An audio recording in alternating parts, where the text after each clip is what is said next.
Welcome to this episode. Today we're going to be talking about how you can find a niche for your YouTube channel and discussing whether it's even important to have a niche. And we are so excited to have our first in-person guest. So thank you, Hayden from Blender Tutorials, for joining us. You're welcome. So he has, if you don't know, 20,000 subscribers. His highest viewed video has 376,000 views. And he just released a website called blendertutorials.org. So we're super excited to have you here. Yeah, it's exciting to be here. It's very, very impressive. So firstly, how would you describe your niche? That's a good question. So I think I would describe it as a 3D educational niche. So people searching the internet for how to use 3D software and Blender in general. Right, so you make tutorials for very specific questions. Yeah, I try to make tutorials for specific questions relating to Blender, which is a software for 3D. And usually the people looking for these questions online, they have an idea of how to go about something. It's just they don't know the specifics of it. So YouTube videos are a great medium for that because they can watch someone work along with them. Yeah, I mean, at the end of the day, YouTube is a search engine, just like Google. So people definitely search for things there. So I wanted to ask, has it been helpful having a niche, especially in terms of growing your channel? I think it is very valuable in having a niche because not only does a niche give you direction as a creator, it also means that your audience is willing to come back to your channel again and again because they know that you serve that particular question that they may have. On the flip side, however, it can be a bit of a downside if your niche is perhaps a little narrow, so your audience may not be as large potentially depending on your niche. I guess there's a fine balance between generalization, so being a bit general in your niche, to being super specific. If you're super specific, I think your audience is more willing to more engaged because you're answering exactly what they need. But if you're a bit more general, you have the potential of getting a little bit more of an audience. That makes sense. So how would you go about expanding your niche? If you start off having a very, very narrow niche, how would you go about expanding that so you reach more people? That's a great question. So I think it's a little, I wouldn't call it complicated, but I think one thing that especially worries me sometimes is being cornered into a niche. So if you want to expand into other, or let's call them related niches, I think the way to do it is over time. I don't think you can go into it too quickly because it might, depending if your audience is really engaged or not, it might sort of make it so that they lose interest a little bit, or they might be like, well, where does this come from? Like they're not really sure where it's come from, and they might say, hey, I really want to watch these other types of videos again. But if you slowly bring it in, or you just explain, hey, I want to focus on this now as well, actually being open is actually another really good strategy. More often than not, people are willing to, like they like that. Right. And does knowing your target audience and knowing your niche, does that help you come up with video ideas? Absolutely. I think that's a very important thing. You have to maybe not know 100% of your niche, but you have to be involved in your niche in some way. So for example, you don't have to be a master at whatever you are talking about, but you must at least be involved in it, I think, because it gives you a perspective. And that also does help with content creation because that means you'll have a knowledge of what people are after, and you will be able to use that as an idea for your videos. So talk us through how you come up with the idea for your videos. You mentioned that it's good having a knowledge of what your audience is looking for. So when you're coming up with ideas for your videos, like how does the process go? Okay, that's a really good question. So if anyone goes to my channel now, they'll probably notice that I don't post that regularly anymore, and that is partly because I've been working on my website, but it's also because the idea creation department actually became really difficult at a certain point. It got to a point where I just was struggling for ideas, even though I'm very knowledgeable in that subject. I think what eventually happened was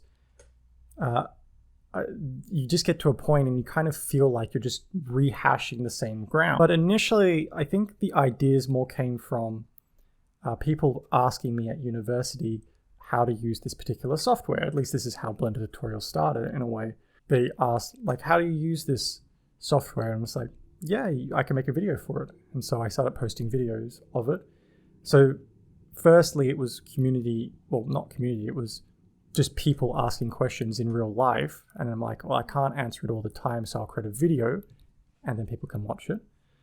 And then eventually I thought to myself, well, what would I have enjoyed if I was learning this subject again now? And I tried to answer those questions that I would have wanted answered when I was learning. And then once I got to a certain size of subscribers and engagement, what I started to see was a lot of people were asking particular questions, or they wanted to know a certain subject, and I would use that as a way to create more content. I know, I think that's so good, and I hope that you come up and start getting more ideas and you get out of the author's kind of block. Absolutely. It actually reminded me of this video that I was watching recently where someone was saying how to get ideas. So I don't know if this will help at all, especially for educational or tutorial videos. And that is either one, listening to your commenters, like you said, and doing what they're asking, because you know for sure there are people who want to watch it. Yes. And the other thing was searching in the search bar, starting with like how to something, and it will kind of autofill the possible options, and that is basically what people are looking for. So that's good advice. Yeah, I mean, it's not mine. I've stolen it from another video, but I liked it, so I'm sharing it with you guys. The other thing is you talked us through your niche, and I think a little bit on how you started it with the university. But I wanted to ask, did you always know you wanted to go specifically into this niche, or did it kind of mold into that? No, I had no idea, actually, to be perfectly honest. I just started it because I wanted to answer and help people with this particular software, because it has a bit of a reputation of being a bit difficult.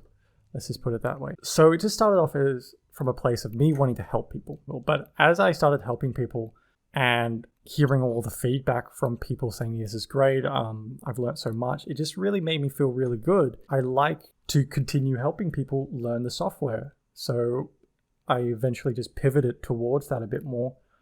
And now here we are. That's amazing advice. So for the people listening, it sounds like it's really good to have an open mind, because you don't know where your YouTube channel might take you. Absolutely, because you might create a video that you really enjoyed making, and then people might just love it. And your channel might not be about those types of videos, but what that will show is like, hey, there's an audience out there for that.